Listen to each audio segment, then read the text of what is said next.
Alors, on va revenir sur la séance de ce matin en essayant de résumer un peu toutes les indications qui ont été données. Alors, avec quelques images de ce qu'on a fait ce matin à la clé, hein, j'ai un peu coupé parce que c'était évidemment très très long. Donc, le but au départ, on va le rappeler, hein, enfin, le but de l'exercice, c'était de discuter de la convergence de la série somme des 1 sur n, ln de n au carré. Alors, ce qu'on avait vu au départ, je crois, c'est se dire, bah, est-ce qu'il n'y a pas moyen de montrer directement que cette série converge, hein.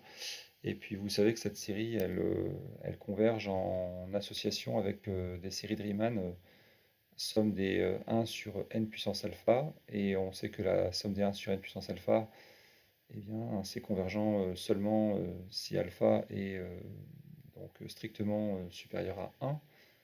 Ça, c'est ce qu'on avait vu ce matin, on avait rappelé ça. C'est ce qu'on appelle les séries de Riemann. Voilà. Donc là, bah, qu'est-ce qu'on avait vu aussi? Ben, que ça peut, alors ça peut éventuellement se comparer à la somme des 1 sur n puissance alpha. Euh, bon, ici on a un n, donc on pourrait prendre éventuellement n égale 1, hein. On avait dit d'abord, bah, ça pourrait éventuellement être majoré par 1 sur n, hein, puisque justement, comment dire, ln de n étant plus grand que 1, eh bien 1 sur n ln de n carré va être plus petit que 1 sur n, tout simplement, hein, c'est ce qu'on avait dit. Donc on s'est dit pourquoi pas majorer comme ça. Et comme ça on fait une belle comparaison à une série de Riemann. C'était la première chose qu'on avait dit. Alors, le problème là-dedans, ça on l'avait dit aussi, c'est que là on majore par le terme général d'une série convergente, d'une série divergente, pardon. Et quand on majore par le terme général d'une série divergente, eh ben, ça prouve absolument rien, hein. Il faudrait plutôt minorer par le terme général d'une série divergente, ce qu'on ne peut pas faire. Donc, et comme ça, c'est la série de Riemann divergente la plus, la plus petite, ben, on va avoir du mal à minorer, hein. On va avoir du mal à faire mieux et à montrer la divergence, ça va être compliqué. Donc, bah, ce qu'on avait fait, c'était essayer de la comparer à du 1 sur n puissance alpha, avec alpha légèrement supérieur à 1. Alors, pour exagérer, j'avais mis 1,00001. On va revoir ce qu'on avait fait.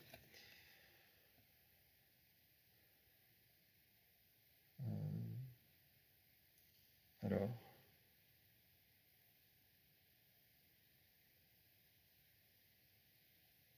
donc voilà, l'idée c'était de comparer à, je crois qu'on avait mis donc, 1 sur n puissance,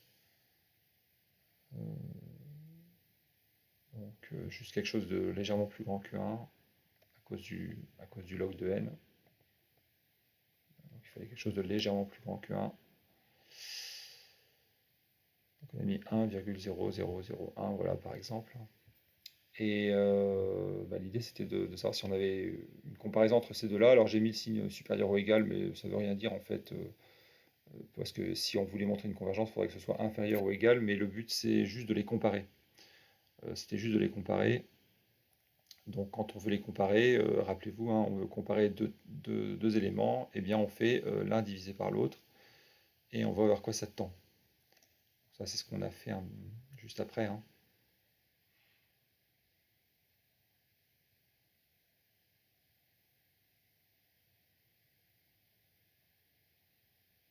Voilà, alors on va faire un peu de place, juste un peu, parce que là on va rien voir. Donc là voilà, on a divisé par 1 divisé par n,10001, voilà.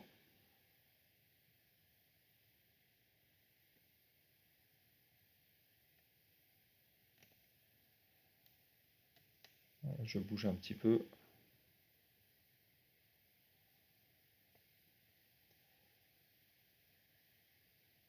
Donc ça donnait quoi?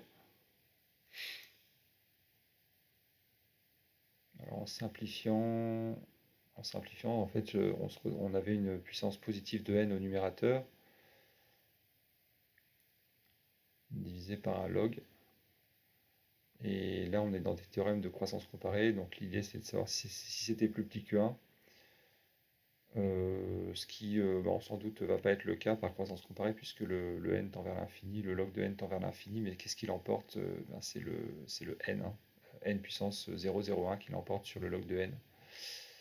Et donc, on avait dit que le quotient allait tendre vers plus l'infini, et donc on ne pouvait pas le majorer par 1, ce qui nous empêche d'avoir cette majoration-là et donc de prouver la convergence. Donc là, on peut prouver ni la convergence, ni la divergence, parce qu'on peut pas, peut pas minorer par 1 sur n, et on ne peut pas majorer par 1 sur n puissance alpha avec alpha légèrement supérieur à 1, ce qui fait que là, on est coincé au niveau de la technique, hein, vous voyez là, ça tend vers l'infini, donc ça ne peut pas être plus petit que 1. On est coincé au niveau de la technique, et finalement, il n'y a plus qu'à faire la comparaison série intégrale. Voilà, ça c'est pas possible autrement. Alors, une petite pause là-dessus. Donc là, on avait expliqué pourquoi, la question avait été posée, pourquoi justement n puissance alpha tendait vers plus l'infini, lorsque alpha était de 0,00 quelque chose, hein. Alors, il faut se rappeler de la formule de n puissance alpha. N puissance alpha, c'est tout simplement exponentielle de alpha ln de n. Donc quand vous prenez ln de n qui tend vers l'infini, alpha qui est positif, même s'il est tout petit, et bien alpha ln de n va tendre vers l'infini. Voilà, donc c'est terminé, il n'y a rien d'autre à faire. Alors, petite pause sur la suite. Alors, qu'est-ce qu'on avait dit ensuite? Donc, je vais remettre, on va descendre l'énoncé. Juste un petit instant. Alors, la première question posait pas beaucoup de difficultés, hein. C'était comment on veut faire une comparaison série intégrale. Donc ça, c'est la méthode lorsque les méthodes classiques ne suffisent pas. On doit calculer l'intégrale de 2 à x de 1 sur t ln de t au carré. Voilà, l'idée c'est de, comme on fait une comparaison série intégrale, et bien, il faut voir l'intégrale correspondante. Donc il y a un petit calcul à faire, et le but c'est de faire tendre x vers plus l'infini probablement. Donc là, pas de difficulté spécifique sur cette question. Alors, question suivante, on devait avoir cette inégalité-là, prouver cette inégalité-là, et là on avait parlé c'est une comparaison série intégrale, puisque là vous reconnaissez le terme général de la série, et là on reconnaît l'intégrale entre deux entiers consécutifs. Donc pour y voir plus clair, alors c'est la même fonction intégrée que, enfin là c'est la valeur de la fonction intégrée en k, hein. Donc le mieux pour y voir clair, on avait dit, hein, quand on a une comparaison série intégrale, toujours faire un dessin. Et sur le dessin, eh bien, on représente justement la fonction dt sur t ln de t, enfin 1 sur t ln de t au carré, hein, en remarquant que cette fonction est décroissante, hein, je crois que c'est ce qu'on avait dit, hein, puisque eh bien,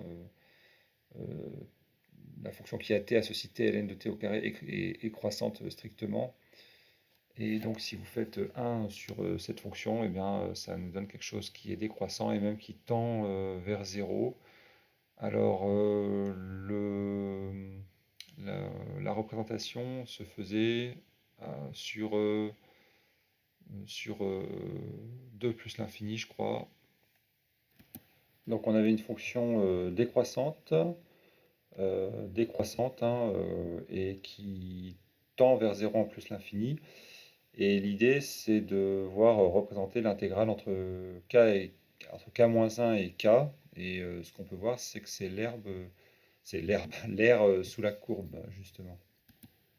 Voilà, donc c'est ce qu'on observe ici géométriquement. On a l'air sous la courbe entre k-1 et k, et ça représente cette grandeur-là, hein, il faut se rappeler ça. Et donc l'idée, c'est de comparer ça à la valeur de la fonction en k, hein. Et ce qu'on remarque, c'est que si on fait la valeur de la fonction en k, eh bien, justement, c'est cette valeur-là, et à comparer avec l'air sous la courbe, Et l'idée, c'est de comparer simplement la valeur de t entre k-1 et k, et on voit bien que la valeur de la fonction pardon, pour t compris entre k-1 et k est plus grande que la valeur de la fonction en k, hein. C'était la clé de la comparaison.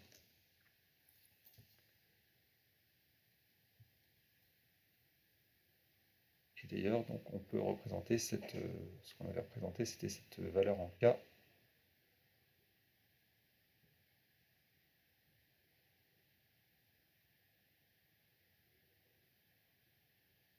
Voilà. Ici, on a 1 sur k ln de k au carré. Alors ensuite, en appelant f la fonction donc décroissante qui a t associe 1 sur t ln de t au carré, eh bien on remarque que pour les valeurs de t comprises entre k-1 et k, on a f de t qui est plus grand que f de t qui est là, hein, qui est plus grand que f de k, hein, puisque la fonction est décroissante. Et en remplaçant, on obtient 1 sur t ln de t au carré supérieur ou égal à 1 sur k ln de k au carré, hein. Je rappelle pour toutes les valeurs de t comprises entre k-1 et k.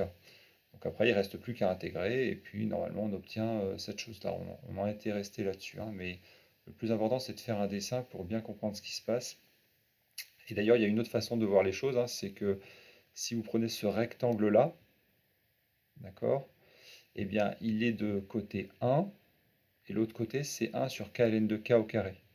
Donc l'aire de ce rectangle-là, c'est 1 sur k ln de k au carré, et vous voyez que c'est plus petit que l'aire sous la courbe. Et ce qui fait qu'on a cette égalité-là. Alors la question suivante, on devait montrer, en déduire que un était plus petit que 1 sur ln de 2. Donc ce qu'on avait dit, c'était d'utiliser les deux questions précédentes en rappelant ce que c'était que un, hein. Un, donc c'est la suite des sommes partielles, hein. Donc ici, il s'agit de majorer la suite des sommes partielles. Les sommes partielles, c'est les sommes des UK, c'est-à-dire les sommes des k égale 3 jusqu'à n, hein. Il faut mettre une borne en haut de 1 sur k ln de k au carré, et de montrer que c'est plus petit que 1 sur ln de 2. Alors le principe qu'on avait évoqué, c'était que si on majore la suite des sommes partielles, et bien cette suite des sommes partielles, c'est une suite croissante, hein, puisque là, ça c'est des termes positifs. Donc là, vous rajoutez à chaque fois des termes positifs, ça fait une suite croissante. Et là, une suite croissante et majorée, ça converge. C'est un des théorèmes qu'on a vu en sup, et aussi on l'a revu pour les séries numériques, hein. Ça c'est la base. Si vous arrivez à majorer pour des séries à termes positifs la suite des sommes partielles, et bien ça c'est gagné, hein. Ça vous fait converger votre série.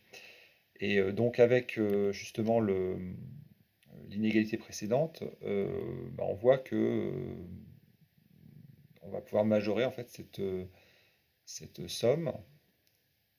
On peut majorer cette somme par une somme d'intégrale.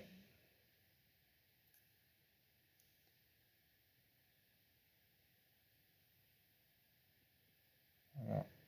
Et si vous réfléchissez un peu, eh bien, il y a du châle dans l'air. Donc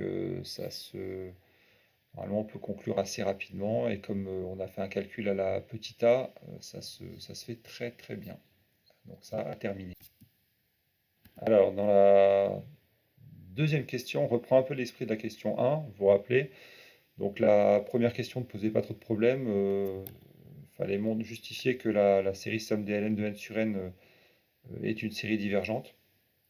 Bon, là pour le coup, les théorèmes classiques marchent, hein. Donc j'ai pas trop grand-chose à dire, hein. Théorème de comparaison à une série de Riemann, très simple, hein. À vous de deviner laquelle, hein. Il y en a qui l'avaient déjà deviné. Voilà, rien à dire sur cette question. Ensuite, la question petit b. Il n'y a rien à dire, il y a rien à dire non plus, hein. C'est un calcul d'intégrale. Alors, rappelez-vous, il faut simplement se souvenir de l'intégrale qu'on a calculée dans la première partie, hein, puis c'est le même principe, hein, donc c'est pour ça que là, il n'y a pas d'indication.